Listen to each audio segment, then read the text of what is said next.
प्रेम से बोलिए श्री सत्यनारायण भगवान की जय। आज सत्यनारायण व्रत कथा का मूल रहस्य के बारे में बताने जा रहा हूँ। सत्यनारायण व्रत कथा इस प्रकार है।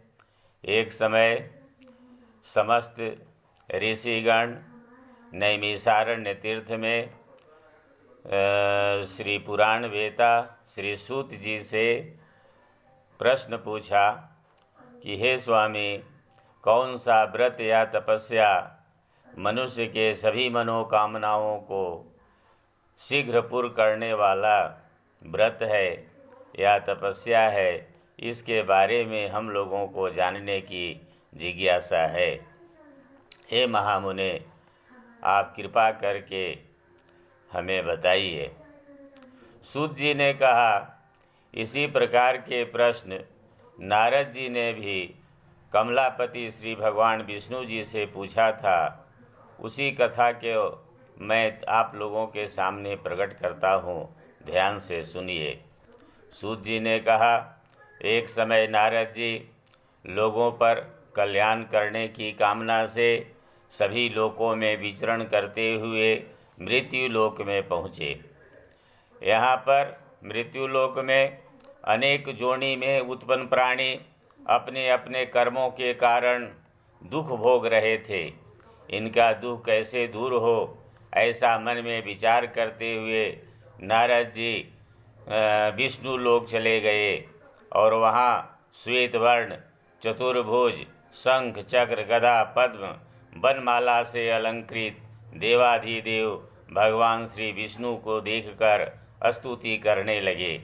आदि मध्यांतहीनाय निर्गुणाय गुणात्मने सर्वेषामादिभूताय भक्तानामार्तनाशिने। इसका अर्थ यह है कि वाणी और मन से अगोचर रूप अमित शक्ति वाले मध्य तथा अंत रहित रजोगुण आदि से रहित गुणों के उत्पन्न करने वाले अखिल सृष्टि के आदिभूत भक्तों का दुख विनाशक आपको नमस्कार है।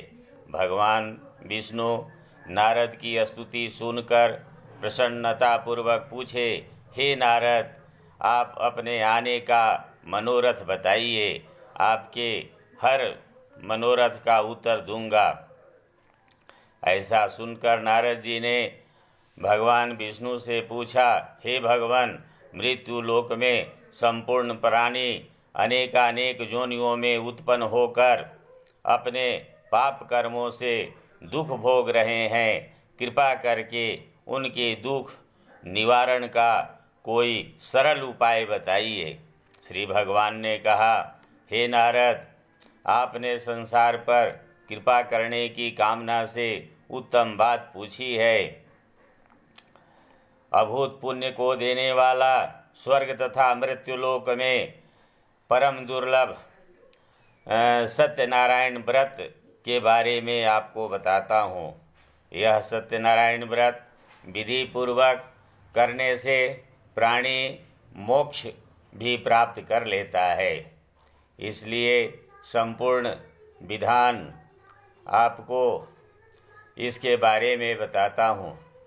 नारद जी ने पूछा, हे भगवान, इसका फल व्रत किस दिन करना चाहिए, ये सारे विधान हमें बताइए। तब श्री भगवान विष्णु ने कहा, नारद जी, आपका अति प्रीति देखकर मैं दुर्लभ व्रत बताता हूँ। यह व्रत दुख और क्लेश को शांत करने वाला, धन धान्य बढ़ाने वाला, सौभाग्य और संतति देने वाला तथा सर्वत्र विजय दिलाने वाला व्रत है। जिस किसी दिन मनुष्य के मन में भक्ति श्रद्धा हो, उसी दिन इस व्रत को कर लेना चाहिए। अपने मित्र और बंधु बांधव सहित धर्म में तत्पर होकर सवैया नैवेद्य प्रसाद भक्ति से अर्पित करे भगवान विष्णु का पूजा करे। इस पूजन के लिए केला, फल, घी, दूध, गेहूं का चूर्ण, शक्कर आदि इकट्ठा कर ले। अभाव हो तो केवल चावल और गुड़ से ही काम चला ले। संपूर्ण प्रसाद भक्ति भाव से एकत्र कर भगवान को भोग लगावे। जन समुदाय सहित व्रत का कथा सुने, ब्राह्मण को दक्षिणा दे, बंधु बांधव सहित ब्राह्मणों को भोजन करावे, भक्ति से स्वयं प्रसाद भक्षण करे और भगवत भजन, संकीर्तन, नृत्य गीत आदि करते हुए रात्रि जागरण करे, अहोरात्रि भगवान का चिंतन करे। इस प्रकार व्रत का आचरण करने से निश्चय ही मनुष्य संपूर्ण मनोरथ, अभीष्ट फल की प्राप्ति कर लेता है और अंत में उसे मोक्ष भी प्राप्त हो जाता है। विशेषकर कलिकाल में यह छोटा सा उपाय है। प्रेम से बोलिए श्री सत्यनारायण भगवान की जय।